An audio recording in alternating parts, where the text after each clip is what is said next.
रात के ठीक 2 बजे थे। बाहर तेज बारिश हो रही थी। बिजली बार बार चमक रही थी। उत्तराखंड के पहाड़ों के बीच बसे छोटे से गांव भैरवपुर में लोग जल्दी सो जाते थे, क्योंकि वहां एक पुरानी हवेली थी जिसके बारे में कहा जाता था कि जो भी रात में वहां गया वापस कभी सामान्य नहीं लौटा। गांव में नया आया लड़का आरव इन बातों पर विश्वास नहीं करता था। उसने शहर में पढ़ाई की थी और उसे भूत प्रेत सिर्फ कहानियां लगती थी। एक रात उसने अपने दोस्तों से कहा, आज मैं उस हवेली में जाकर दिखाऊंगा कि वहां कुछ नहीं है।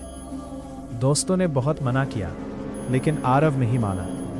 हाथ में टॉर्च लेकर वो आधी रात को हवेली पहुंचा।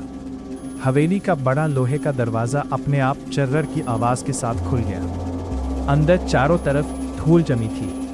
दीवारों पर पुराने चित्र टंगे थे, लेकिन सबसे अजीब बात यह थी कि उन चित्रों की आंखें आरव को घूर रही थी। अचानक ऊपर से किसी के दौड़ने की आवाज आई।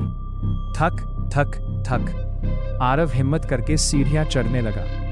जैसे जैसे वो ऊपर जा रहा था, आवाज और तेज होती जा रही थी।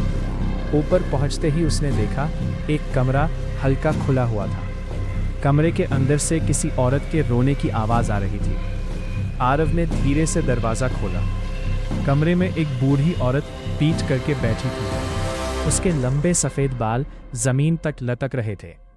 आरव ने कांपती आवाज में पूछा, क्या, कौन हो तुम? औरत धीरे धीरे खड़ी हुई। फिर उसने अपना सिर 180 डिग्री घुमा दिया।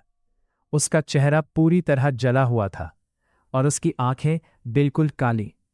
वो डरावनी आवाज में बोली, तुम भी मुझे छोड़कर चले जाओगे? आरव चीखते हुए पीछे भागा, लेकिन तभी उसने देखा कि हवेली का दरवाजा बंद हो चुका था।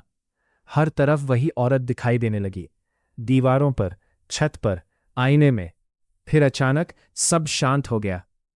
अगली सुबह गांव वालों ने हवेली के बाहर आरव की टॉर्च पड़ी हुई देखी, लेकिन आरव कभी नहीं मिला।